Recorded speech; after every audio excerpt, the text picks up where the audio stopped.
Okay, what we're going to do here is, Glenn, I'm going to show you what we're up against.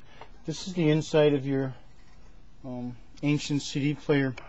The boards are very discolored, as is the metal, which indicates to me this may have been in a smoky environment, a humid environment, possibly light fire. I've seen this type of discoloration over here on this metal from items that have been in a fire. But I really don't know why you want this repaired, because I'm not even sure it's ever going to be reliable again, seeing the condition the inside of this is in. What I found is, right off the bat, the belts are bad, which is to be expected considering the age.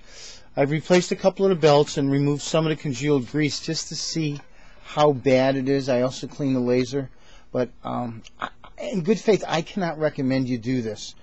I'm going to show you what we're up against here. We're going to turn it on. There's your power switch. I'm going to let it play. And it's trying to find it. It just found your disc. I don't know if you can see the display here. And it's playing it. That's the Journey disc. But you can hear it skipping. And the disc is not in really bad shape. And, you know, we can go to some other pieces on this. I'm going to advance this a little bit for you here. Here's track 2. Track 3.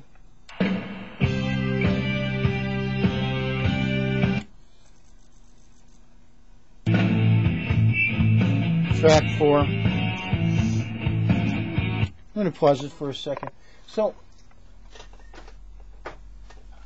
this may have sentimental value to you, and maybe that's why you want it somewhat resurrected, but it will never be a very reliable player, because the laser power, which I've measured, it's very weak. That cannot be changed, and we've already discussed that the laser is not even available anymore. The other thing about this CD player is it will only be able to play commercially made discs.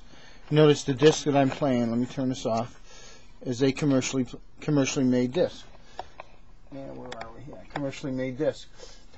These early CD players were never designed to play discs that we make at home on our computers, what we typically call burned disc.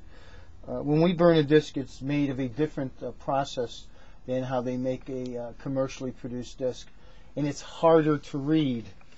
These early machines were made before the advent of the burn discs and were never designed to read them, and probably would not be able to read any. So that's what we're up against. I could probably replace the belts, remove the congealed grease from the drive, adjust it as best I can, but it would not be an everyday listener, it would not be reliable, and it probably would not be able to play burn discs. But I wanted to show you what we're up against here. I don't really take in older mechanical items like this, and I'm not sure why I took it in for you. I guess I like you.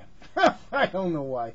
But anyways, the item, maybe your grandmother gave it to you, and that's why you want it resurrected. So I can make it somewhat functional, but it's never going to perform like it did when it was new, A. And B, it was never designed to play burn discs, so it was never going to do that. But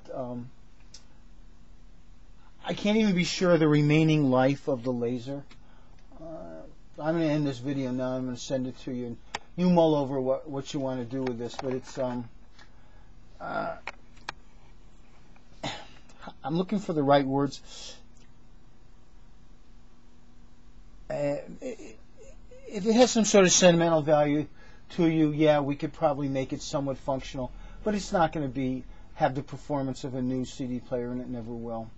But anyways, I'm going to stop this video and link it up to you and send it to you, and let you see what we're up against. Let me see if I can get it to play one more time here.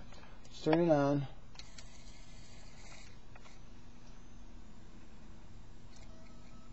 Oh, there she goes.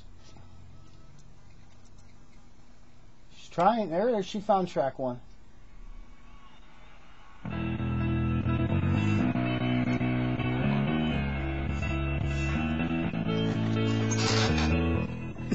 Track 1 is where the the material, the recorded material, the digitally encoded material is the densest, so it is more sensitive to any slight surface imperfections than if it was on track 10 or 15.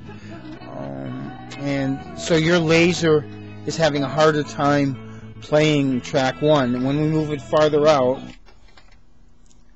gets a little better. Here's track 2.